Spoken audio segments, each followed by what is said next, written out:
Hey y'all, it's Michael, and today I just wanted to film a video because this will be my last video before I start on Vlogmas. So those will be my next couple of videos, and those, I did them last year. They were really fun, but it takes a lot of work. I just realized this might be slanted because my backyard is on a hill. So today I just wanted to catch you up on what I'm reading or what I'm planning to read within the next couple of days. It's gonna be super hectic. This should come up after. This is probably going to be after Thanksgiving, so I hope you had a great Thanksgiving if you celebrate it. So yeah, let's just get started. Let me pull up my Goodreads. If you ever want to know what I'm reading or what's going on with my reading schedule or where I'm at with my reading, follow me on Goodreads. I post on there a lot.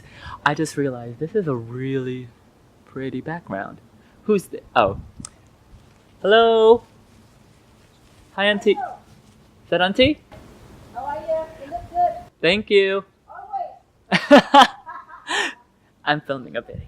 Okay, so yeah, let's pull up this thing. I'm still reading for Nonfiction November.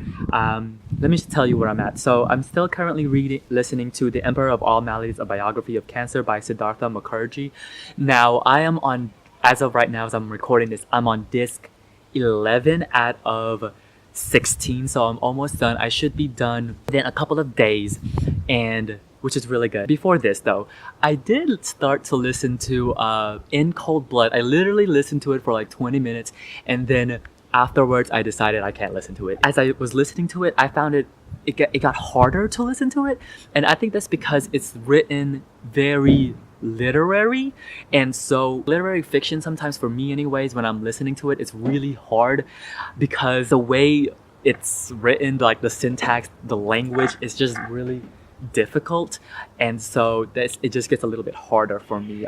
So I think I'm gonna read that in physical form. I know my library has a copy of it. I could not listen to it. It's like I couldn't grasp every single thing, and the way my mind worked for it, it just was not clicking for me. So anyways, The Emperor of All Maladies. I'm on disc 11 right now, and I don't think this is my favorite book. I'm gonna let you guys know now. That's probably because it's very, I wouldn't say it's dry, but it's not the most wet. Like, it's not moist, it's like in the middle. I think the word I'm looking for is probably engaging. It's basically covering everything about cancer, and a lot of that is very scientific and very straight to the point. And while he tries to weave a little bit of like some sort of narrative into it, it's a little bit like point blank, like here's like very fact. I'm almost done with it, so I was gonna DNF it, but I was like, might as well. And it does have some really interesting points, and I'm learning quite a lot. It's just that, I mean, even the science parts, I mean, I already knew a lot of the information. It's just that it's very dry almost. It's just very fact. And I just thought it was gonna be like some sort of like huge, sweeping, epic narrative, but it's not. I'm hoping to finish that soon. I probably will finish it at work, most likely, within this couple of days. Alone in the Kitchen with an Eggplant, Confessions of Cooking for One and Dining Alone by Jenny Ferrari Adler. I'm slowly going through this. Like, I've only read like a couple of essays. This one is okay also. I don't the first couple of essays, it's just not what I was thinking it was gonna be. I thought it was gonna be like very philosophical, very thought-provoking about what it is like eating by yourself and what that constitutes as. And I can't give a consensus right now because it's not completely, like, I'm not completely done, but it is very, I don't know, it's very, it's like, okay, it's not, it's not, The other one I'm still going through is Swan's Way by Marcel Proust. I'm on page like 50 or something like that. It is a very intense book, not in the way that like intense in the way that I actually have to sit down and find like a huge chunk of time to read, because it is very dense. But it's really thought-provoking at the same time, so I had to be like in that complete mindset when I'm reading it. And so it's like I'm reading it in chunks almost, but it is super interesting, and it is written beautifully, you guys. Like, this translation is incredible. It is a beautiful translation. It's just a really dense book, and there's a lot going on to it, so I had to like be so focused when I'm reading it. I did start the first story of Runaway by Alice Munro. I'm halfway through it. I'm gonna finish it today, hopefully, and it is actually really good.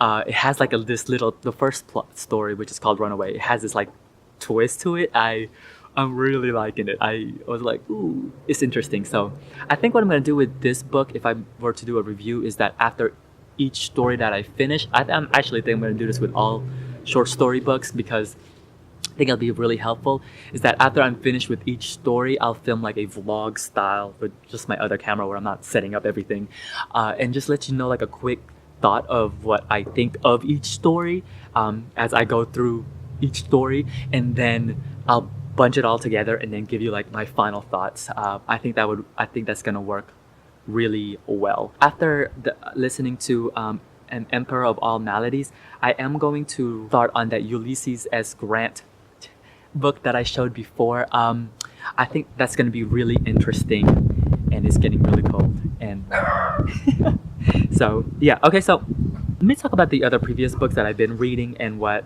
Like, this is not the wrap up, but I just want to let you know I really did enjoy The Boys in the Boat. I think this was fantastic. You can go on my Goodreads to see my final rating, but I think this was so good. I will talk about that soon. Ask a Mexican by Gustavo Arellano. I have thoughts about that book because it was it's really weird. I did also read Unbroken, and that, you know what, that was okay. It got long, like it got tedious after a while. And then The Good Nurse by Charles Graeber. This also got really tedious. I'll talk about it later. And then I also read Quiet by Susan Cain. I don't know. This book again was like also tedious too, and it felt really repetitive. I was like, okay, I got the point after like 25% in. I was just like, okay, I get it. But I also recently just finished It by Stephen King. I've been wanting to finish this book ever since October started, and I finally finished it. I will do a review of this book. I think I have an idea of how to do the review, and I think it's gonna take. Where did you find that stick? And it's just gonna take a while because the way that I'm gonna have to like edit it and process it, it's gonna take a while. Those are the books I currently read and am reading or going to read. I am hoping to start soon on Far From the Tree. I just don't know, because like I'm trying to physically read those other books, and so I don't know if I'm gonna continue these during December, because in December, since I'm doing Vlogmas, finding time to read during those times are just really difficult. I also need to go buy an advent calendar.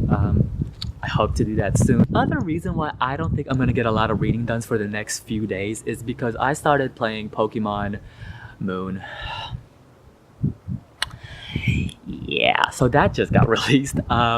Let me know who your starter is. I just started on the game, so I can't let you know what everything is, but I like literally just started. I just bought it today, and I pick Rowlet, and I always pick the grass one. I don't know, it's just always me. Like, I picked Chikorita before. Who did I pick for when I played Pokemon Red? I think I picked Charizard though. Ooh, I didn't pick Bulbasaur, or maybe it was a Squirtle. I think I picked Squirtle. So yeah, let me know what you're reading. How was your Thanksgiving? Until then, I'll see you guys till later. Bye!